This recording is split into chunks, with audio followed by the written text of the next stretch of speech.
Hello दोस्तों, good morning, good afternoon, good evening and very good night to everyone. आज से हम लोग शुरू करने जा रहे हैं कक्षा 10वीं की गणित की क्लासेस। और गणित की क्लासेस हमारे चैनल पे आपको शुरू से लेके अंतिम तक एक एक सवाल का हल मिलते रहेगा।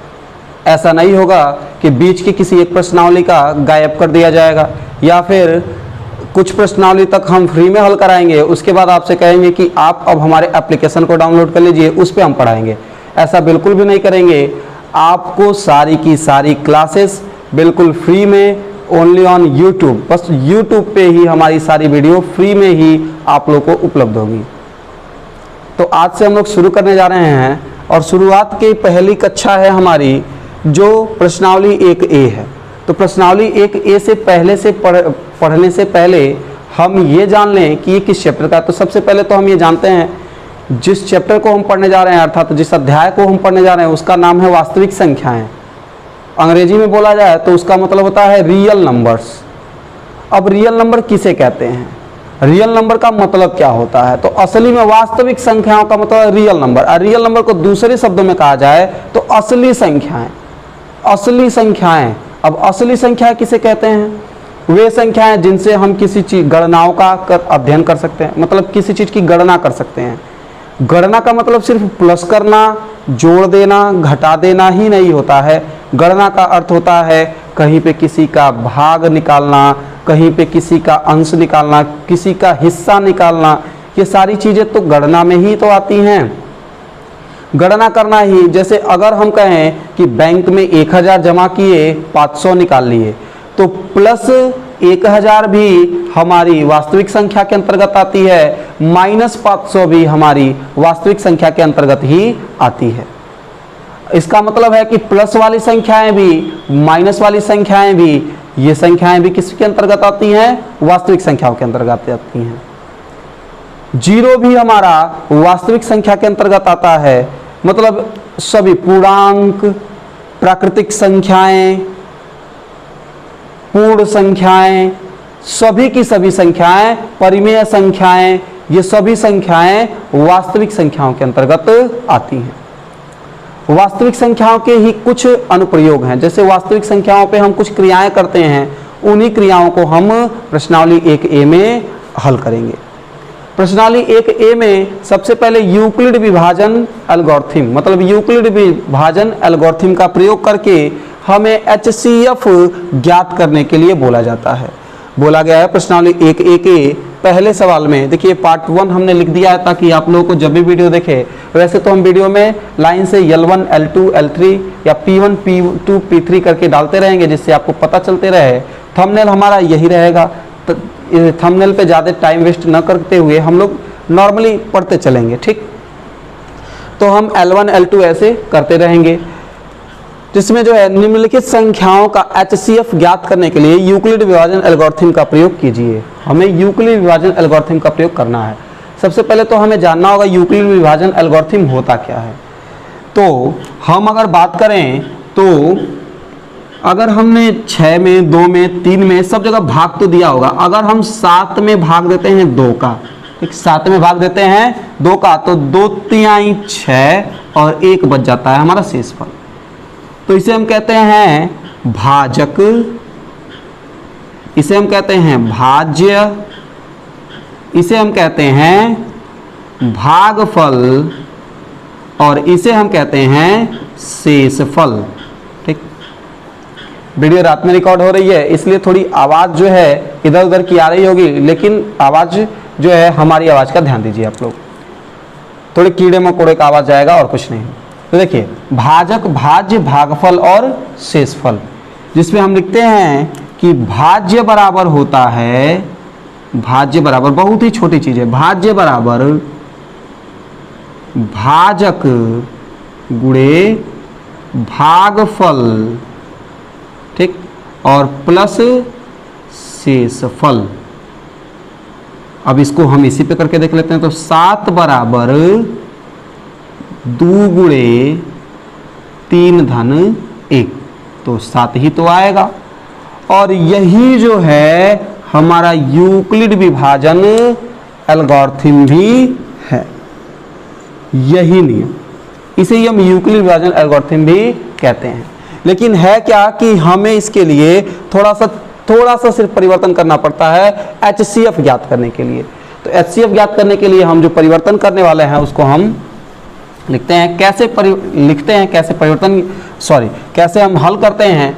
एक सवाल आप देखिएगा तो नेक्स्ट क्वेश्चन जो है अपने आप ही आप सॉल्व कर सकते हैं, लेकिन हम पूरा सवाल सॉल्व कराएंगे, पूरी की पूरी प्रश्नावली की। और ये जो है डॉक्टर मनोहर रे वाली किताब से हम सॉल्व करवाएंगे। यूपी बोर्ड की क्लासेस हैं ये, CBSE बोर्ड की क्लासेस भी जल्दी ही शुरू हो जाएंगी।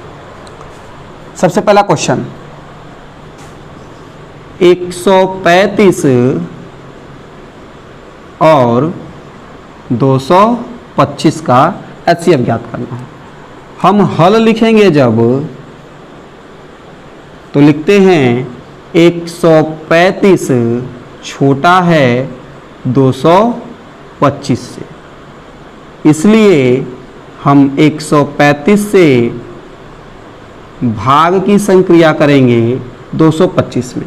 एक से एक बार ही जा सकता है 135 से, तो यहाँ पे 135 ही लिखा जाएगा। 5 से 5 जाएगा 0, यहाँ पे 2 से 3 जा नहीं सकता तो 1 इससे हासिल लेगा, तो 12 में से 3 जाएगा 9, 1 में से 1 जाएगा 0। अब क्या करते हैं कि जो हमने जिससे भाग दिए होते हैं उसको लिख लेते हैं यहाँ पे, और अब शेषफल से इसमें भाग देते हैं। अभी भी एक ही बार जाएगा, एक बार गया तो हम लिख देंगे एक बार जाएगा तो यहाँ पे लिखेंगे 90। 5 वैसे ही आ जाएगा, 13 में से 9 गया 4, 45। फिर शेषफल से भाग देते हैं, फिर भाजक 90। अब गया 2 बार में, 45 दूनी की 90। अब ये कट गया, यहाँ पे खत्म। तो जिससे कटता है अर्थात लास्ट वाला जो जिससे कट गया ये हमारा होता है HCF। तो हम या तो डायरेक्ट ऐसे लिख सकते हैं, हम दोनों बता रहे हैं। आंसर जो लिखेंगे मीन्स उत्तर जो लिखेंगे, हम लिखेंगे HCF 135 और ना लिखा जाए तो ही ठीक है, 135, 225 बराबर हो जाएगा 45। ठीक है, इसे हम ऐसे भी लिख सकते हैं, ठीक, कि 225 बराबर स्टेप बाय स्टेप। पहला स्टेप 225 बराबर 135 गुणे 1, जो हमने पीछे बताया 135 गुणे 1 धन 90। ठीक है, दूसरा स्टेप लिखते हैं।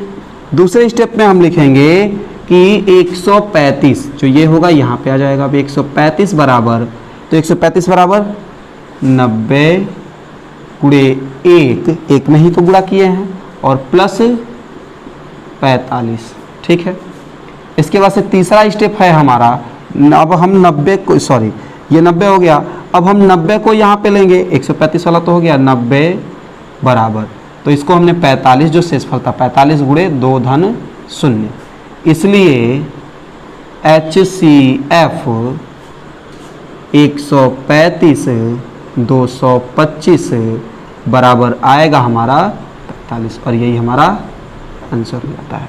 तो यही विधि है, बहुत ही आसान विधि है, समझ में आया ही होगा। अगर समझ में आया हो तो कमेंट करके, मतलब लाइक वाला कमेंट जरूर कर दें, और वीडियो को लाइक जरूर कर दें, चैनल को सब्सक्राइब कर लें, क्योंकि इसी मेथड से बहुत ही धीरे आसान तरीके से हम आपको पूरी की पूरी क्लास समझाने वाले हैं। ये पहला था क्वेश्चन हमारा, इसका आप स्क्रीनशॉट ले सकते हैं। हम हट जाते हैं थोड़ा किनारे, स्क्रीनशॉट ले लीजिए। अब हम सॉल्व करेंगे क्वेश्चन नंबर 2 196 वाला। इसको हम पहले इरेज कर लेते हैं। तो इरेज करने का वीडियो आप लोगों को क्या दिखाएं, इरेज कर ही लेते हैं, उसके बाद आप लोगों को फिर नेक्स्ट। चलिए, तो फिर अब हम क्वेश्चन नंबर बी करते हैं। बी जो है हमारा 196 और 38,220 का। तो सबसे पहली बात, जब भी कभी ऐसा डिजिट दिखे, पहले हल लिख लेते हैं। जब भी कभी ऐसा दिखे कि ये वाला जो है काफी अधिक छोटा है इससे, दूसरे व्यंजक से, मतलब दूसरे नंबर से पहला वाला नंबर काफ़ी अधिक छोटा है, तो भाग देते समय हम पहला काम ये करते हैं कि अपने मन ही मन में हम कुछ ऐसी चीज़ों का, जैसे अगर हम देखें तो ट्राई करते हैं कि 196 है और ये 38,220 है। हम अगर इसमें 10 का गुणा करते हैं तो 1960 ही होगा, 100 का गुणा करते हैं तो 19,600 ही होगा, जबकि हमें 38,000 चाहिए। यानी कि हम 200 का गुणा करके चेक कर सकते हैं कि ये 38,000 होगा, तो 19 दूनी की 38, 200 बार में 38 तो आ जाएगा, लेकिन यहाँ का जो 600 होगा ये भी तो 20 बार होगा, यानी कि ये इससे ज़्यादा आ सकता है।